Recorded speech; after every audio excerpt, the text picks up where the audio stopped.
बहुत हुसैन है। खुदा पर यकीन का सफर वो उठे हुए हाथों की लाज रखता है। या रब वो सब्र अता कर दे जिसकी बात कभी हौसला न टूटे, आमीन।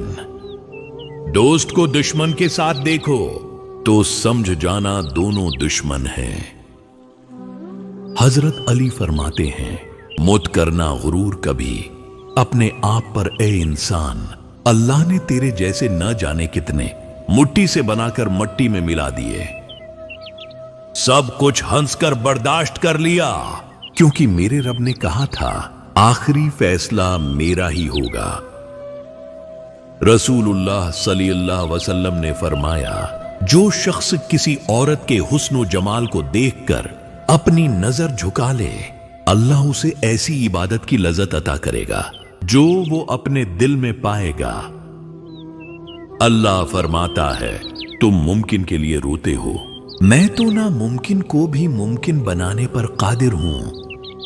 ऐ मेरे अल्लाह, मुझे उस काबिल बना दे कि मैं किसी जरूरतमंद को देखो तो उसकी मदद कर सकूं, और यकीनन आगे आने वाले हालात तुम्हारे लिए पहले हालात से बेहतर होंगे।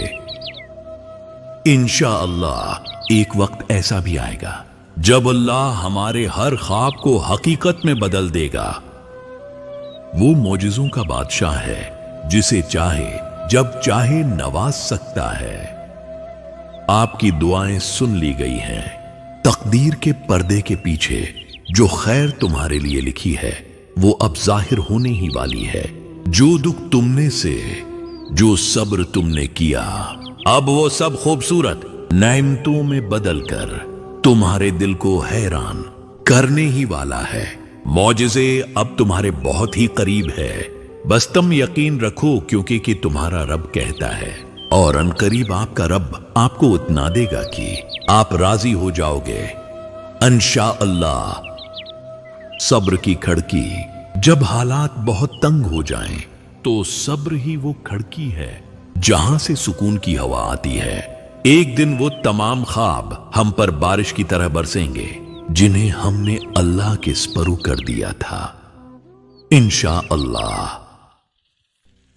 ये रुकावटें उस लिए नहीं है कि तुम जो मांग रहे हो वो तुम्हारे नसीब में नहीं है, बल्कि ये रुकावटें तो इसलिए हैं क्योंकि तुम्हें कबूलियत से पहले कबूल करने वाले के पास पहुंचना है, क्योंकि वो तुम्हें सर्फ अता नहीं करना चाहता बल्कि तुम्हें अपने करीब भी लाना चाहता है। ये ताखीर महरूमी नहीं बल्कि तरबियत है।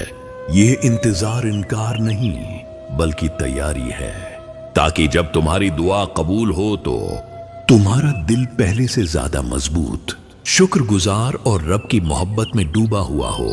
कभी कभी दुआ मिलने से पहले बंदा बदल जाता है।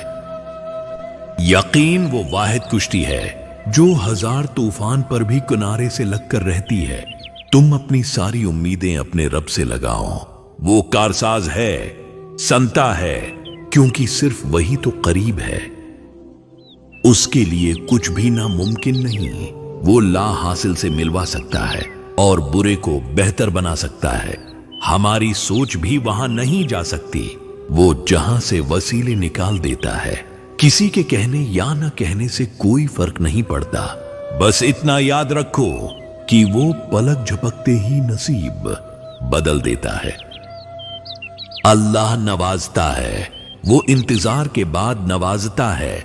जैसे याकूब को यूसुफ दस्तक की तरह होती है और मुसलसल दस्तक से दरवाजा खुल ही जाता है। अगर इल्तिजाएं कबूल ना होनी होते तो अल्लाह ये कभी न फरमा ताकि मुझसे मांगो मैं दूंगा। उस लिए दुआ हर हाल में मांगना चाहिए। एक दिन हमारी दुआएं कबूल होकर रहेंगी इंशाअल्लाह। जो अल्लाह तुम्हारे लिए चाहता है, क्या तुम उससे बेहतर अपने लिए चाह सकते हो? इसलिए जो कुछ हो रहा है इस पर सब्र कर लो, उसी में बेहतरी है। बेशक औरत में सब्र ज्यादा है, क्योंकि वो उन तकलीफों को अपने दिल में बर्दाश्त कर जाती है जिनको बर्दाश्त करने के लिए मर्द को निशा करना पड़ता है। कोई रिश्ता नहीं नजर आ रहा अल्लाह जब किसी रास्ते को बंद करता है तो ये महरूमी नहीं होती, बल्कि वो बंदे को इस रास्ते से बचा रहा होता है जो उसके लिए बेहतर नहीं था, और उसे उस रास्ते की तरफ ले जा रहा होता है जहां उसके लिए असल भलाई लिखी होती है। अगर आप परेशान हैं और कोई रास्ता नहीं नजर आ रहा तो बस अपना मामला अल्लाह के स्पर्द कर दें, फिर देखें वो कैसे नामालूम जराए से आप लिए वसीले बनाएगा कि आप हैरत से आसमान को तकते रह जाएंगे। तंज और बहस से रिश्ते कमजोर हो जाते हैं, लिहाजा अपनों से कभी भी ऐसी लड़ाई न लड़ना कि लड़ाई तो जीत जाओ मगर अपनों को हार जाओ। दा की कबूलियत की उससे बेहतर निशानी और क्या हो सकती है कि अल्लाह ने अब तक आपका दिल दुआओं में लगाया हुआ है। सूरह यूसुफ हमें सिखाती है अल्लाह तुम्हें उन्हीं लोगों के सामने दोबारा खड़ा करेगा जिन्होंने तुम्हें तोड़ा था, मगर इस वक्त तुम्हारा मियार और मकाम अलग होगा।